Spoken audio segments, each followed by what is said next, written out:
하나님께서 우리를 자녀로 불러주신 이유가 무엇일까요?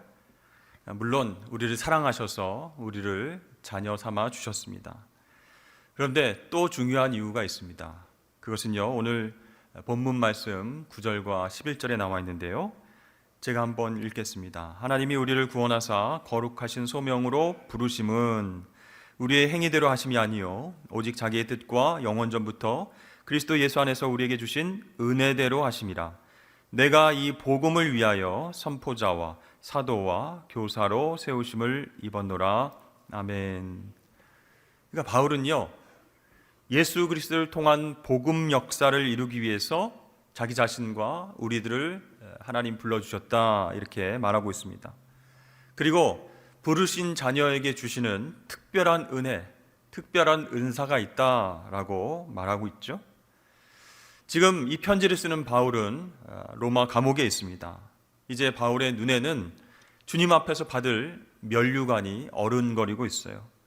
자신의 사명이 다 끝나가고 있음을 온몸으로 직감하고 있습니다. 그런 바울에게 한 가지 걱정이 있었습니다. 그것은 영적인 아들이요 후계자인 디모데였습니다. 디모데는 지금 어디서 뭘 하고 있나요? 사도 바울이 개척한 에베소 교회에서 사역을 하고 있습니다. 그런데요, 그동안 믿고 의지하고 멘토로서 그렇게 존경했던 바울이 옥에 갇힌 것 때문에 의기소침해 있습니다. 두려워하고 있습니다. 여러분, 목회 현장은요, 굉장히 지금보다 더 어렵고 힘들었습니다. 사명을 감당하는 현장에 많은 대적들이 있고요, 다른 복음, 거짓 교사들이 날치고 있었습니다. 또 끊이지 않는 유혹이 있었어요. 근데 이 디모데가 나이가 어리고 경험이 별로 없었습니다. 건강도 그렇게 좋지 못합니다.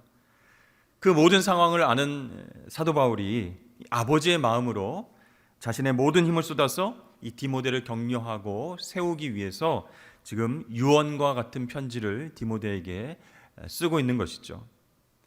디모데야, 부르심을 받은 하나님의 자녀들에게는 하나님의 특별한 은혜, 특별한 은사가 있단다. 그 은사를 통해서 고난을 이기고 복음 전하는 사명을 감당할 수 있으니까 두려워하지 말아라, 이렇게 편지를 통해서 권면하고 있습니다.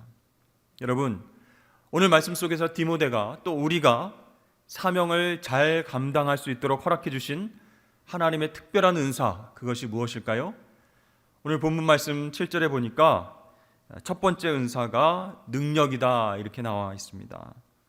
바울은요, 이 능력을 복음과 함께 고난까지 받게 하는 능력이다, 이렇게 이야기하고 있어요. 8절 말씀에 오직 하나님의 능력을 따라 복음과 함께 고난을 받으라.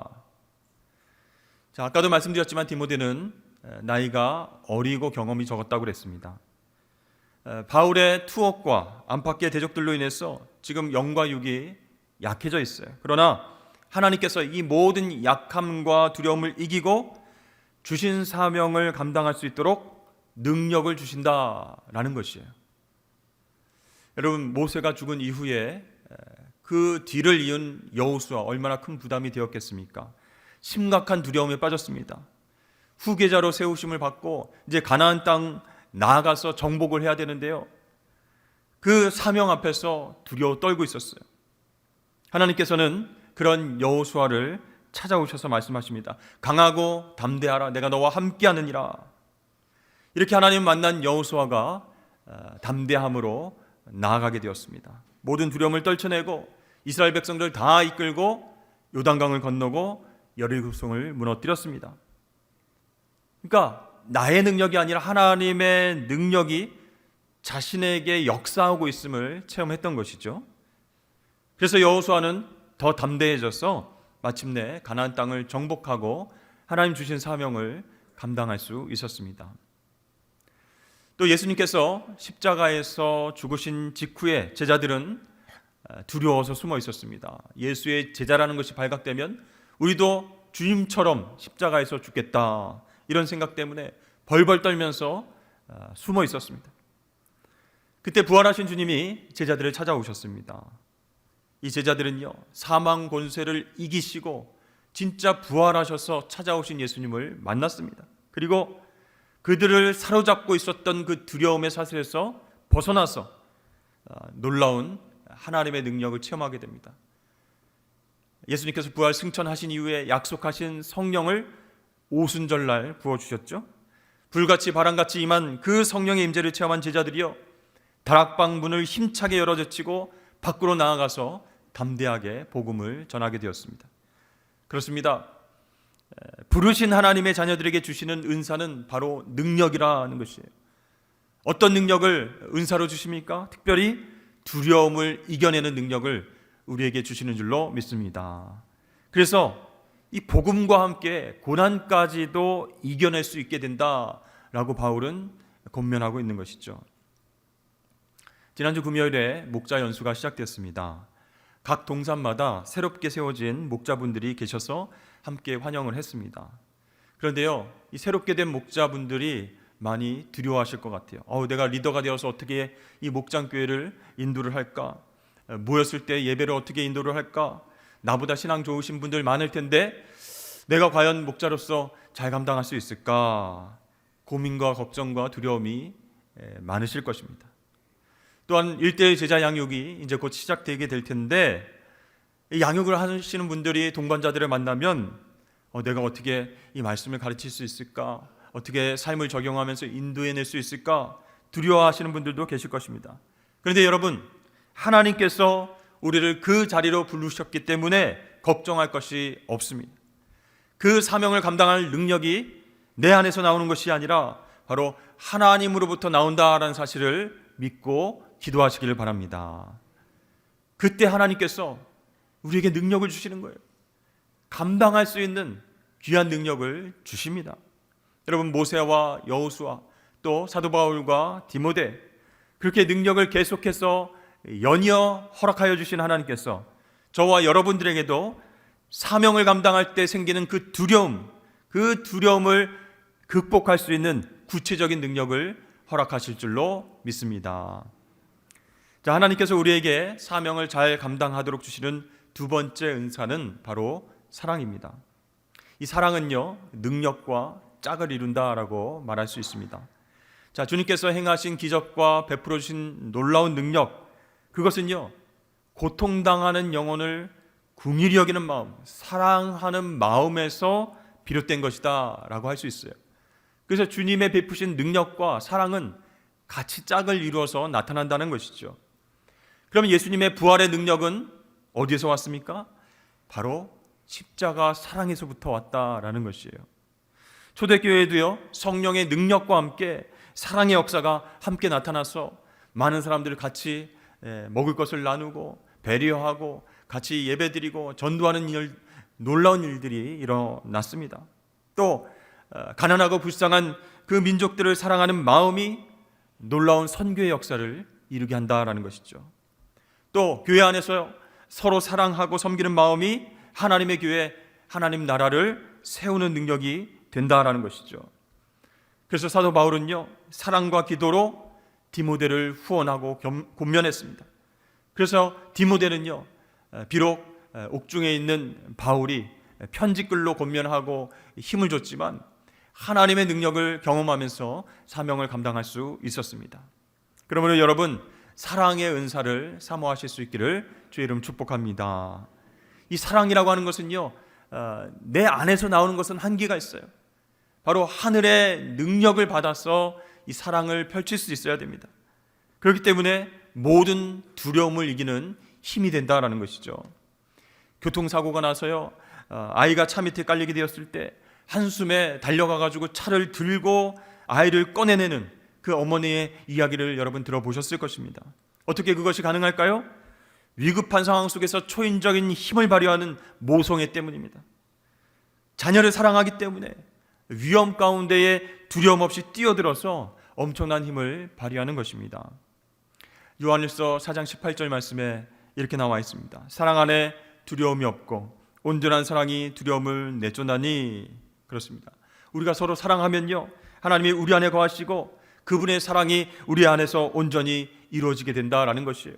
그러면 두려움이 없어지고 능력으로 그 사랑의 힘이 나타나게 된다라는 것입니다.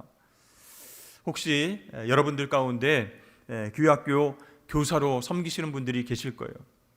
근데 아이들이 말도 안 듣고 순종적이지 않고 말씀을 가르칠 때나 뭔가를 할 때에도 집중하지 않아요. 그럼 어떤 생각이 들겠습니까? 아이고, 내가 지금 이 뭐 하는 짓인가? 내 자녀도 아닌데 이 아이들에게 지금 내가 사랑을 쏟을 그런 필요가 있을까? 그런 생각이 들 때도 있을 것입니다. 여러분, 그런 생각 가지면요, 매번 다가오는 주일이 어떨까요? 굉장히 힘들어집니다. 아이들을 만나서, 그것도 말도 잘 안 듣는 아이들을 만나서 말씀을 나누고 교육하는 것, 그 시간이 너무나도 부담스럽다라는 생각이 들 것입니다. 그런데 여러분, 아이들을 만나면요, 뭐 순종적이지 않고 까불고 말 잘 안 들어도 너무 사랑스러운 거예요.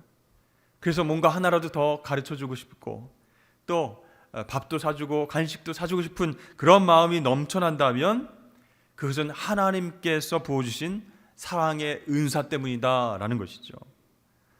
여러분, 그 사랑이 교사로서의 사명을 끝까지 감당하게 해주는 은사가 된다라는 것입니다. 그래서 우리는 하나님께서 주시는 은사 중에 사랑의 은사를 사모해야 될 줄로 믿습니다. 자, 사명을 감당하도록 주시는 세 번째 은사는 무엇인가? 바로 절제하는 마음입니다. 성경이 말하는 절제는요, 자기를 잘 다스릴 수 있는 그런 능력을 의미합니다. 그러니까 자신의 감정이나 욕망이나 어떤 충동, 그것뿐만 아니라 말과 행동을 하나님 뜻과 하나님 말씀에 맞추는 것, 그것이 절제라고 할 수 있습니다. 근데 성경을 보면요, 이 절제에 관한 말씀이 많은데 이 삶의 다양한 부분에 있어서 절제가 필요하다 이렇게 가르쳐주고 있습니다. 방종에 빠지지 않도록 자기를 다스리라 이렇게 말하기도 하고요, 술의 유혹을 다스리라, 술 취하지 말라, 이는 방탕한 것이다 이렇게 말씀합니다. 또 말하는 것, 행동하는 것, 정욕, 이 부분에도 절제가 필요하다고 강조합니다. 또 물질을 다스리는 절제, 부부 생활에서도 절제, 지식에도 절제가 필요하다. 왜 이렇게 성경 말씀을 보면 절제에 대해서 삶의 모든 영역에서 이렇게 절제가 필요하다고 이야기를 하고 있습니까? 바로 우리가 하나님의 사람이기 때문에, 하나님의 자녀이기 때문에 그렇습니다. 하나님의 자녀, 하나님의 사람은요, 복음을 전하고 하나님의 뜻을 이룰 거룩한 사명자의 신분이기 때문에 우리 삶의 모든 영역에서 절제가 필요하다, 그렇게 권면하고 있는 것이죠. 그런데요, 사실 우리의 노력만으로 모든 영역에 있어서 절제하는 것 굉장히 어렵습니다. 그러니까 우리 안에서도 충동이 일어나고요, 우리 밖에서도 뭔가 우리를 자극하고요, 그것을 감당할 능력이 우리에게는 없다라는 것이죠. 그래서 하나님께서 절제의 은사를 우리에게 선물로 주신다는 것입니다. 사실 우리는 성경 속에서 자신을 다스리지 못하고 욕망 가운데 충동되어서 넘어지는 많은 사람들을 보게 됩니다. 사울 왕은요, 명예에 충동되어서 실패하고 말았습니다. 삼손은요, 이방 여인 들릴라의 유혹, 그것을 이기지 못해서 넘어졌습니다. 다윗도요, 육체의 정욕을 다스리지 못해서 간음죄와 살인죄를 범하고 순식간에 넘어지게 되었습니다. 모세는 어떻습니까? 한순간에 분노를 참지 못하고 사람을 쳐서 죽이기도 했습니다.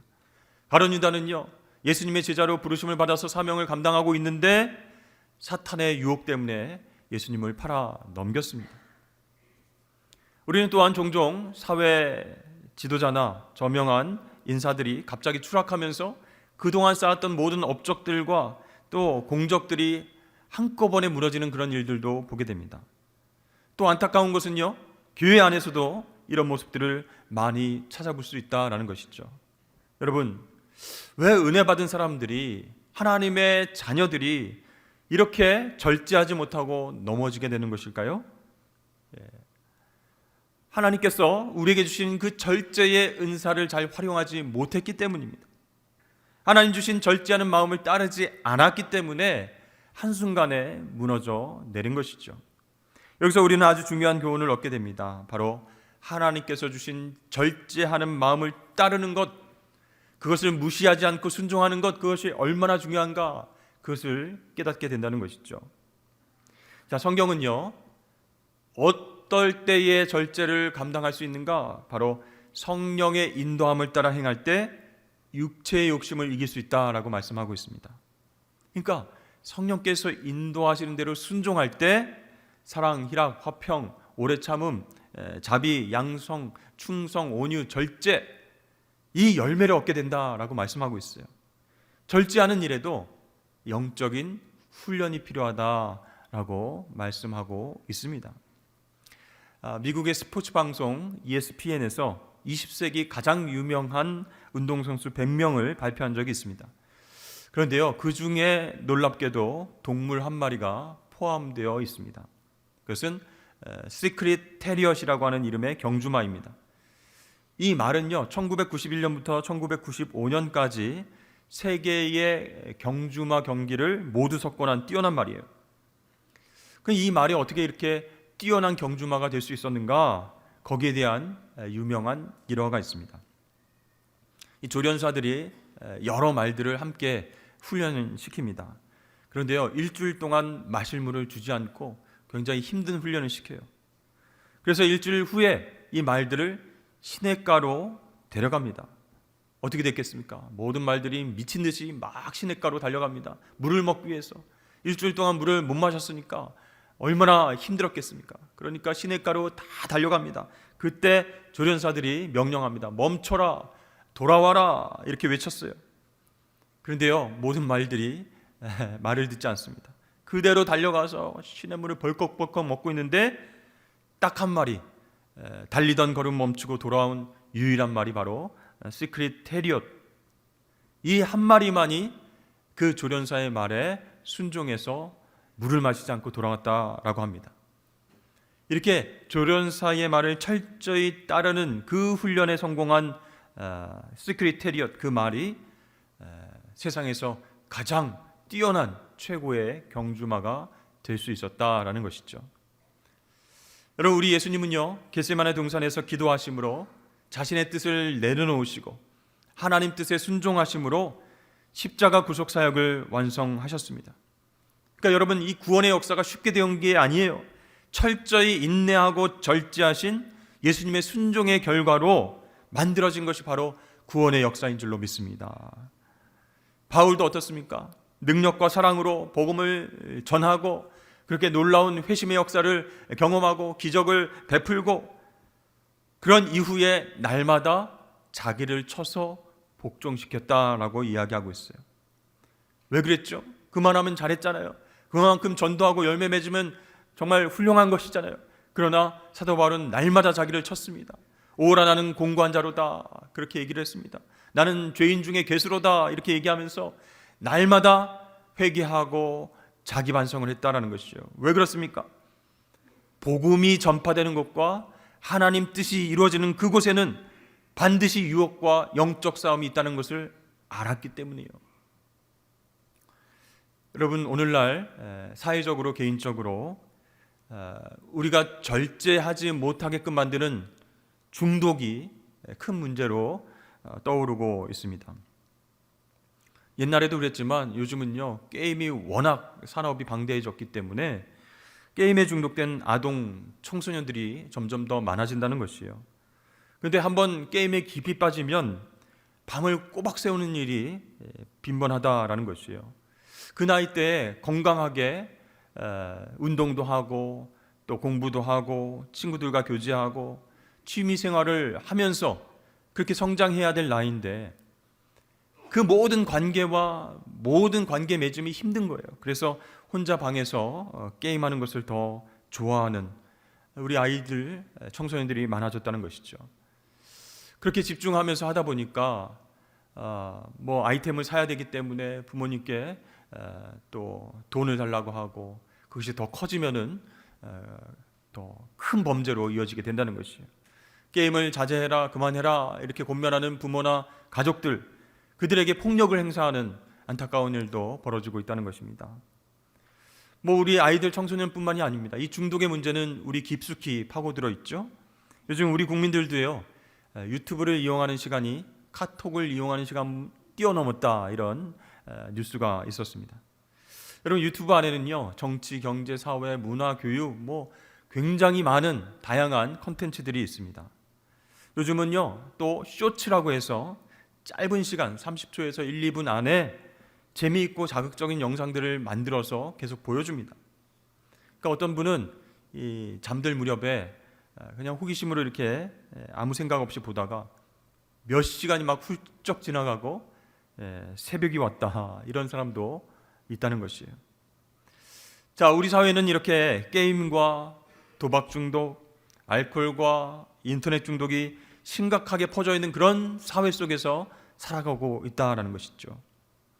이 제랄드 메이라고 하는 사람은요, 중독의 과정을 이렇게 설명하고 있습니다. 처음에는 이 중독의 대상에 익숙해지고 거기에 대해서 묵인하고 의존하는 시간을 갖게 된다라고 말합니다.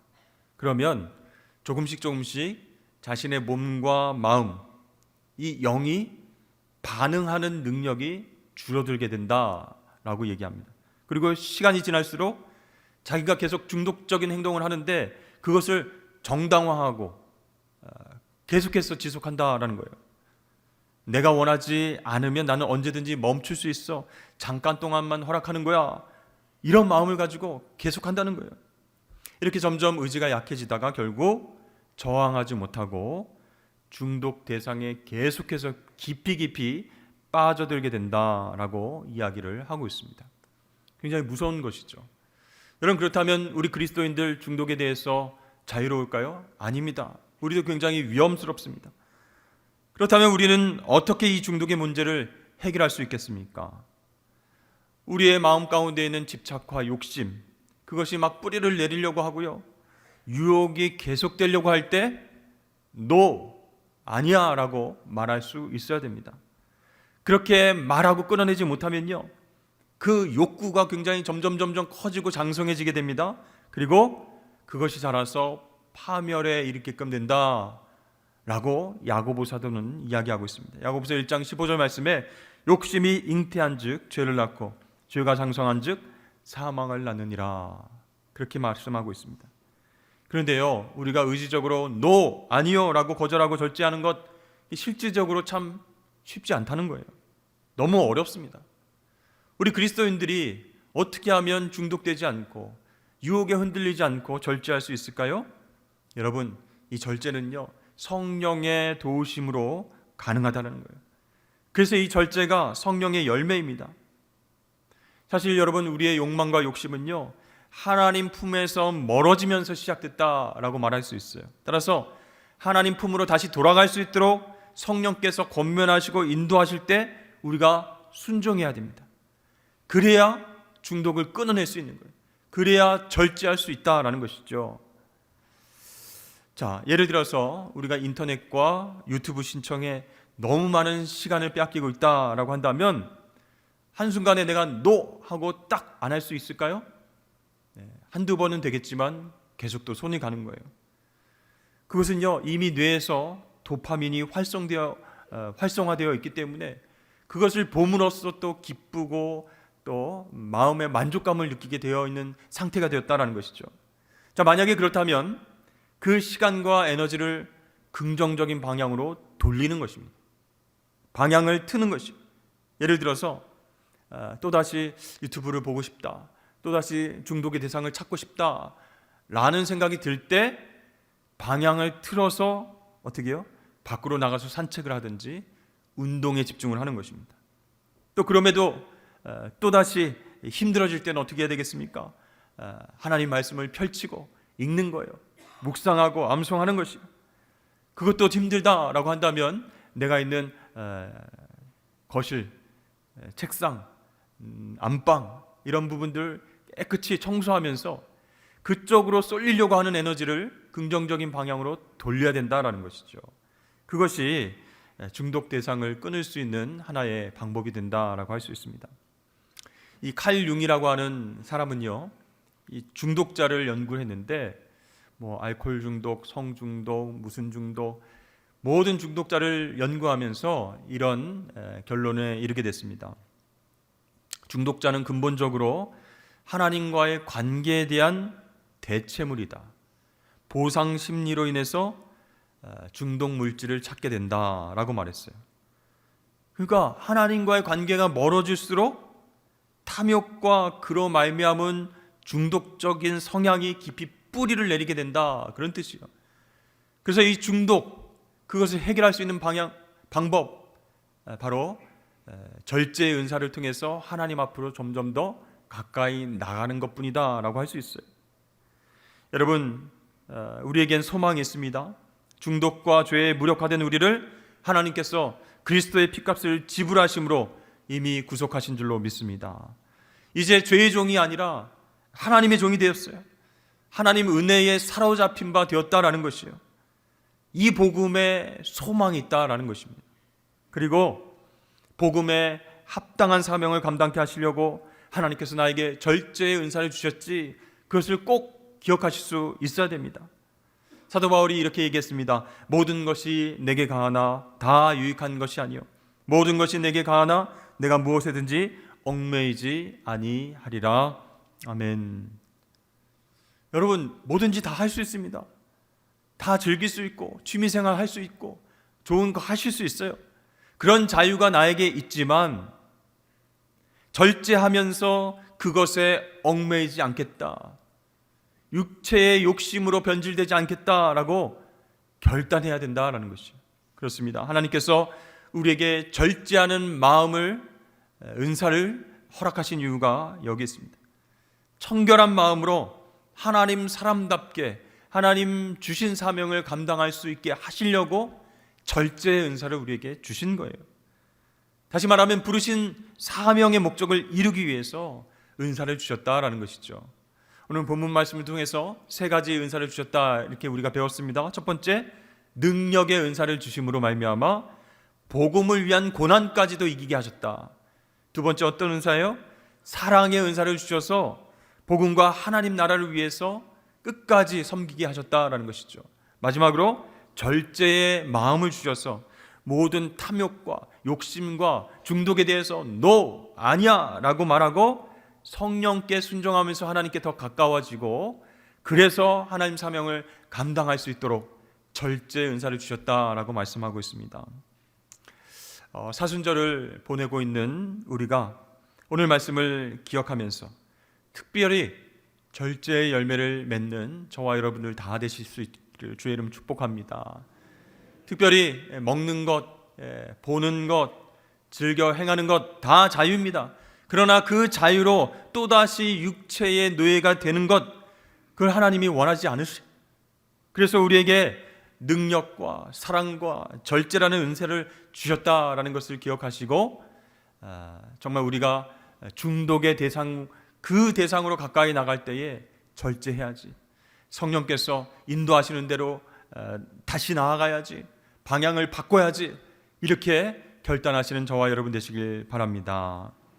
여러분, 하나님께서 우리를 사랑하셔서 자녀 삼아주시고 사명 감당하기 위해서 은사까지 주셨는데, 그 은사를 활용해서 하나님 부르신 목적에 합당하게 살아가야 되지 않겠습니까? 언제까지 하나님 자녀인 우리가 자라나지 못하고 탐욕과 중독의 유혹에 끌려다니면서 죄의 노예로 살아가야 되겠습니까? 여러분, 사순절 기간 예수님의 십자가 사랑을 묵상하면서 절제를 하나씩 실천해 보실 수 있기를 바랍니다. 나는 이번 주에 음식을 좀 절제하겠어. 나는 이번 주에 놀러 가기로 했던 것, 또 유흥하기로 했던 것, 그것을 좀 절제하겠어. 또 유튜브와 미디어, 인터넷, 이것들을 절제하고 탐욕의 유혹에서 벗어나 보겠어. 이렇게 결단하시면서 노, 아니요라고 당당하게 말하고 성령께서 원하시는 열매를 믿으시는 그런 사순절 기간 되시길 주의 이름으로 간절히 축원합니다.